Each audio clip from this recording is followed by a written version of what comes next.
काल चक्र पर हक जतावे वाली तो हो लूके। हम काल चक्र के रक्षक बानी। तू सिर्फ काल चक्र के रक्षक बाड़ू। पेड़ पे लागल फल के पेड़ के हक ना हो खेला। वो काल चक्र पर सिर्फ हमार हक बा। तो हर हक कैसे बनेला? काल चक्र वन देवी के धन बा, मतलब वो चेली माँ के धन हा। चेली माँ के ध्यान परंपरा से आवे नी हम, यही से काल चक्र पर सिर्फ हमार हक बा और केहू के ना। काल चक्र के वन देवी के चरणन में ही होके के चाहिए। चीज के इस्तेमाल करे पर ही उनका सही मतलब सिद्ध होकेला। काल चक्र के इस्तेमाल कैले बिना ओकरा के सिर्फ वन देवी के चरण में रखल जाई तो आखिर ओकर अर्थ का होखी? औरत की जिंदगी के मतलब ओकरा अपना परिवार खातिर जिए में होखेला, मगर तू तो ब्रह्मचारिणी बाड़ू। काहे खातिर? एक साध्वी नारी साधारण नारी से बड़ होखेली, यही से ना तू जे जीवन जी रहल बाड़ू वो सार्थक बा। ई तो तू बोल सकत बाड़ू ना। काल चक्र भी वैसने बाड़े। उके हाथ में रहे के बजाय माता के चरणन में रहे तो यही में दुनिया के भलाई बा। काल चक्र के केहू के पता चलल बिना उ रहस्यमय अंधेरे में ही हो जाए, वो हम होके ना देहब। काल चक्र में बसल शक्ति इस दुनिया के दिखा करके हम काल चक्र निर्माण करे वाली हमार ज्ञान गुरु चेली माँ के दुनिया पर राज करे वाली ब्रह्मांड नायिका बना के उनका के सम्मान करब। हमार चेली माँ के इस सम्मान के हम आसमान के चमके वाला सूर्य के जैसन चमकावे वाला बानी। उ काल चक्र तू जंगल में रख के उनकर अद्भुत शक्ति के बारे में केहू के पता न चले ऐसन सोचबू तो हम ऐसन कबो ना होके देहब।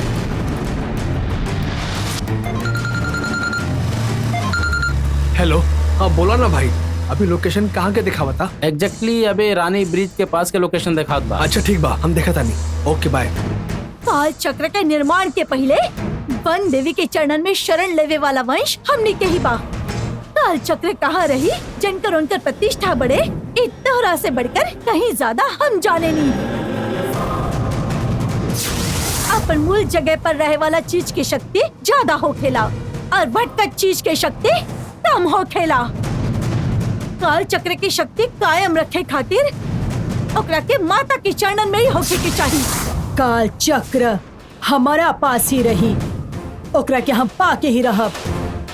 अगर तू बीच में आईलू तो जैसे तोहर माँ पार्वती के टुकड़ा टुकड़ा कैले रहनी ना, वैसे ही तोहरो टुकड़ा टुकड़ा करके मार दे हब।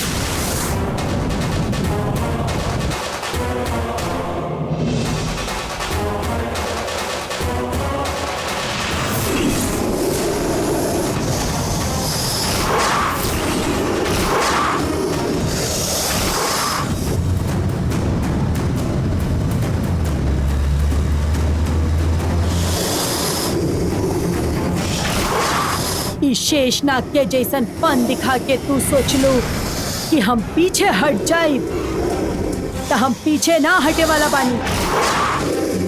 तो हर शक्ति खत्म करके नाग से ज्यादा भैरवी शक्तिशाली बाई हम दुनिया के दिखा दे हब। तो के हमार पालतू सांप बना के हमार शक्ति के सबूत दे हब। ओम मुक्त वंदना त्रिपुरी कन्या शक्ति सर्व सदा धरी। ओम मुक्ति वंदना त्रिपुरी कन्या शक्ति सर्व सदा धरी। शक्ति सर्व सदा धरी। मुक्ति वंदना त्रिपुरी कन्या शक्ति सर्वदा सदा धरी।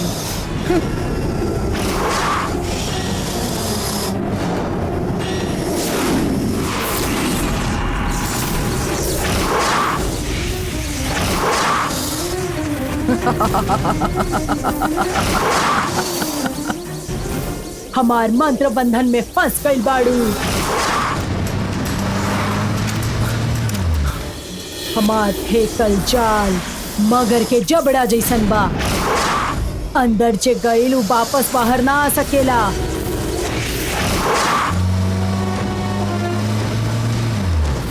अब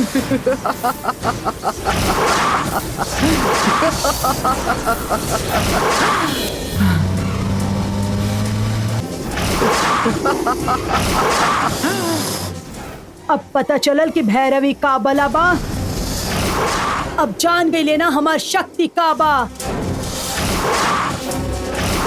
नंबोदरी के बांधल मंत्री गाठ तू तोड़ के आ गई ले। चामुंडी गिरगिट में कैद कर देले, तू ओकरा से भी बाहर निकल अइले। हाँ, लेकिन ये भैरवी के मंत्र बंधन से तू कबो बाहर निकल के ना आ सकबू।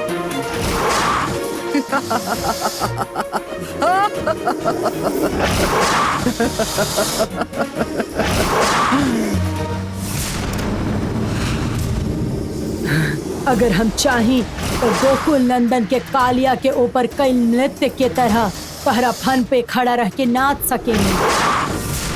बोला नाच के दिखाई का?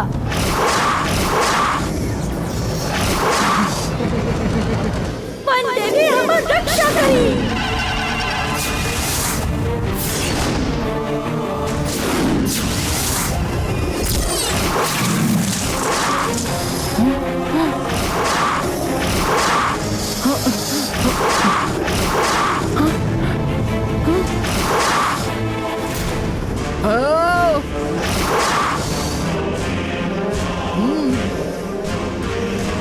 ओम मुक्त नंदनी त्रिचूर कन्या, ओम मुक्त नंदनी।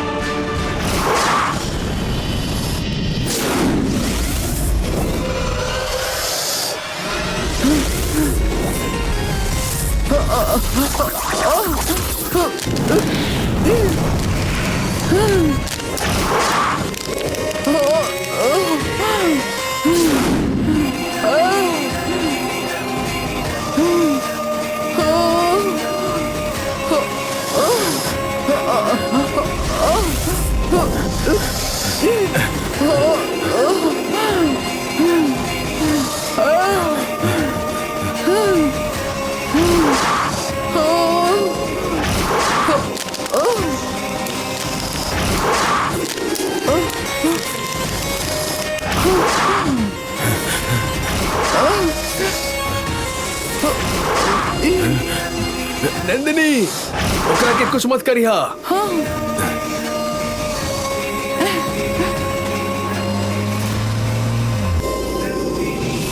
नंदिनी, उनकरा से अनजाना में गलती हो गई बा बेटा। वो जौन गलती कैले बड़ी वो तू मत दहुरावा। वो जैसन भी बिया वो चिन्नी माता के भक्त बा। हमनी के वन देवी के नाम चिन्नी माता बिया ई ना पता रहे, अब मगर ई ओके पता रहे। जड़ा भार कबालिनी, रुद्र नंदन मोहिनी, पशु पावन नेत्र ही कहकर आपन वन देवी के विशेषता जब वो हमनी के बतैले रहे तब हम भावुक हो गए ले रही। काल चक्र माता के चरण में रहे ये सोचत रहनी, लेकिन वो ओकर महत्व दुनिया के पता चले ऐसे सोचेली। वो जोन करत बिया ओकरा पीछे हमके देवी भक्ति दिखत बा। ओकर उहे भक्ति खातिर ओकरा के जीवित छोड़ दा नंदिनी। जैसे तू अपन वन देवी खातिर खास बाड़ू उहे तरह और साधना भी बा। हमनी के वन देवी हमेशा महान देवी की तरह पूजनीय बने के चाहिए। ओकर खातिर हमनी के वन देवी के ओकर भी जरूरत बा। तारा के समझ में आवत ना बेटी, ओकरा के माफ कर दा।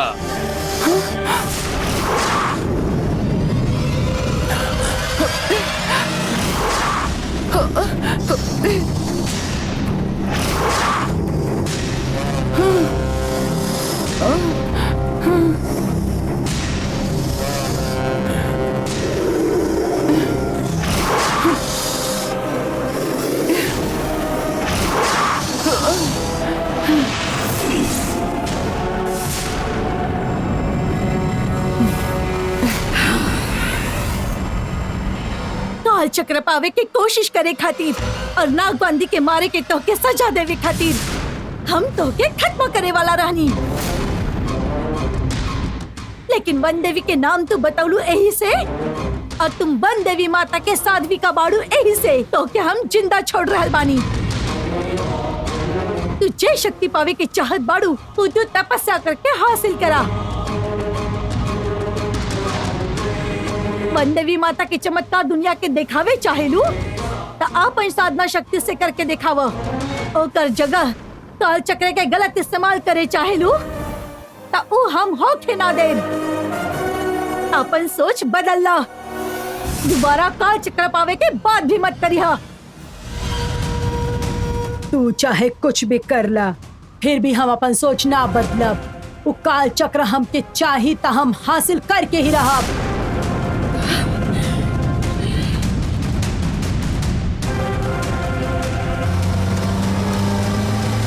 अब तो से बात करे के कोनो मतलब नहीं थे।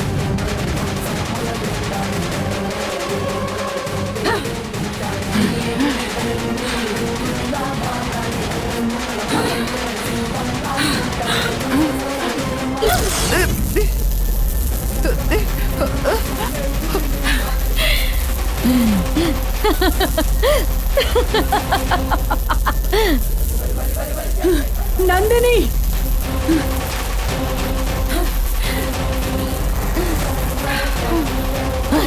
पिताजी हम एक खाली बंधन में बंधले बानी। वो अपन जिम्मेदारी से एक रखे संभाल के रखी है। ठीक बा बेटी।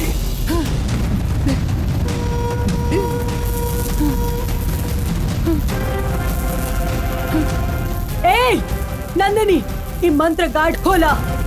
अरे नंदिनी, ये बंधन से हमके मुक्त करा। नंदिनी, हमके आजाद करा। नंदिनी,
गंगा, गंगा, हमके माफ करना गंगा।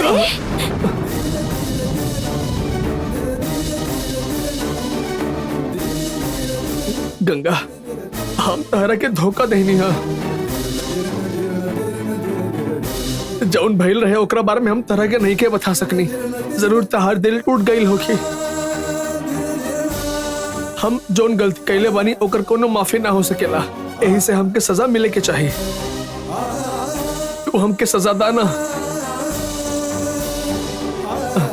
वो बिल के पूजा करे के बाद तार शरीर में आके नंदिनी नागिन तारा के जितना धोखा देले रही ना,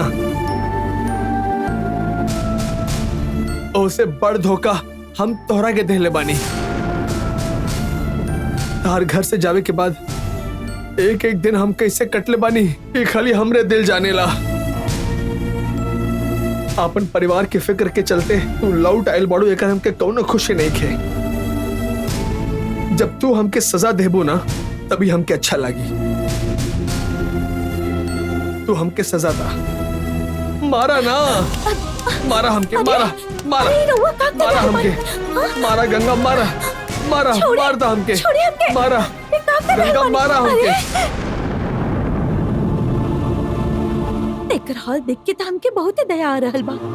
अपन रूप के फायदा उठा के लक्ष्य पूरा करे के बा। तहार गंगा तरह के रूप देले बिया, ई मत भूलिया। तू महल में जा, जाके काल चक्र के खोजा नंदिनी। काल चक्र जब तक ना मिल जाए वह घरा में कोना कोना में खोजत रहा।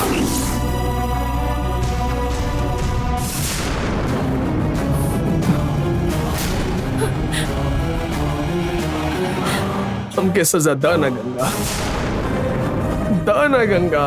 रउआ के सजा चाहिए ना? हाँ। तो ठीक बा।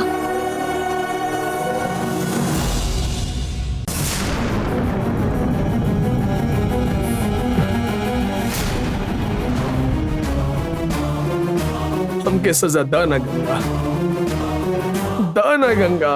रउआ के सजा चाहिए ना? हाँ। तो ठीक बा। हमके अपन कार में बिठा के अपना घरे ले चली।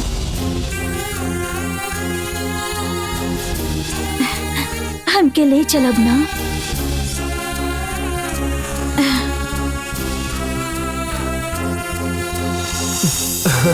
अरे अरे नीचे उतारे ना हमके। अरे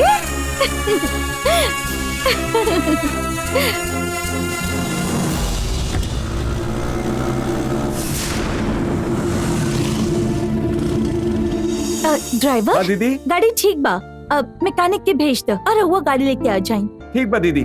सॉरी भाई, हमके लगल कि कार खराब हो गई बा। मैडम कहता रही कि कार ठीक बा, प्लीज गलत मत समझिए। कोनो बात ना भाई।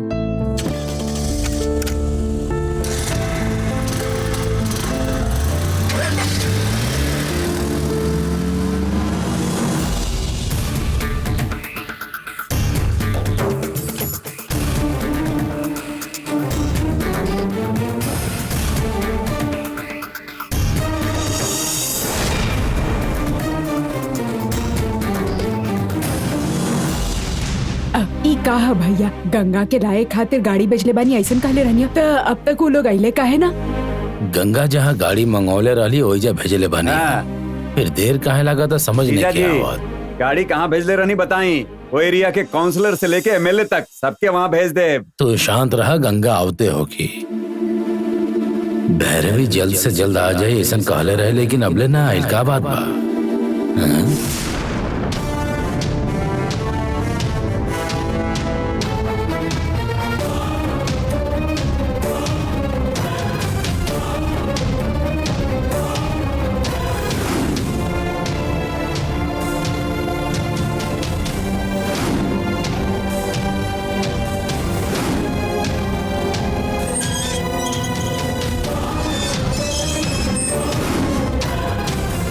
एकरा के बतैले होगी हमेशा ठीक वक्त पर पहुंच जाला।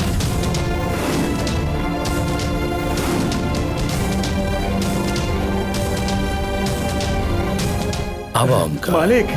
गंगा आवत दिया था, तारा भी एजा होके चाहिए ऐसा मैसेज भेजले रहनी तारा के, तो बिल्कुल सही समय पे आइल पड़ा।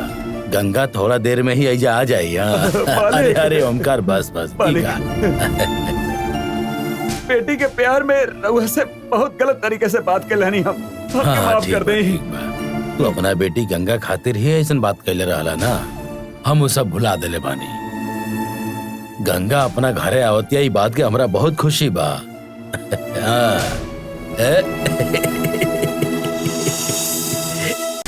अरे अरे ओमकार, बस बस ठीक है। अरे बेटी के प्यार में रउआ से बहुत गलत तरीके से बात कर लेनी, हम माफ कर दे। तू अपना बेटी गंगा खातिर ही ऐसा बात कैले रहला ना, हम वो सब भुला देले बानी। गंगा अपना घरे आवतिया ई बात के हमरा बहुत खुशी बा।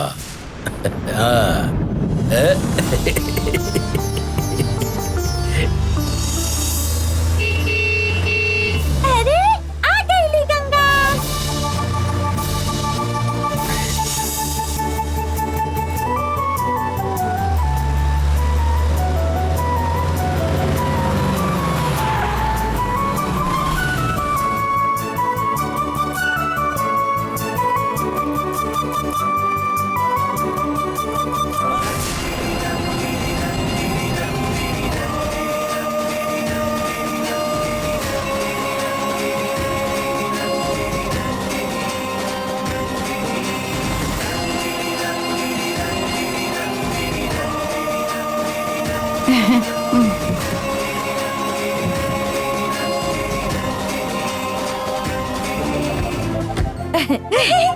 दिल से ना, कैसे बाड़ू तू? हम ठीक बाड़ी गंगा। बेटी गंगा, बाबूजी। घर छोड़ के चल गए लहलू, सबके बहुत दुखी कहलू तू तू ना आयलू ऐसे हम छोटा मालिक और बड़का मालिक पर शक कर बैठल रहनी। आखिर तू अपन फैसला बदल लू। अब हमके बहुत अच्छा लगा था बेटा। अपना लोग जब दूर चल जाएला तभी उनकर अहमियत हमके पता चलेला। तोहरा जाए के बाद ही तोहार अहमियत हमके समझ में आई। हाँ गंगा, तू सिर्फ ये महल के बहू नहीं खू, महारानी अरे बाड़ी। कहा गंगा लौट के वापस घर पर आगे बाड़ी था, दरवाजा पर ही खड़ा रखवा लोग, अंदर बुलाओ अगरा। जरा सब्र करी, हम आरती लावे खातिर बोलले बानी। ला हमके द, हम आरती उतारा तानी। नाना, गंगा की आरती हम ही उतारब। देखा बेटी, आरती बड़ा लोग उतारे ले। सिर्फ बड़ा ही ना, छोट लोग भी उतार सकेनी देवी दादी। हमके गंगा बहुत अच्छा लगेला, ऐसे हम ही आरती उतारब। ला उतारा। पापा, जब वो गंगा के पास से खड़ा हो जाए ना।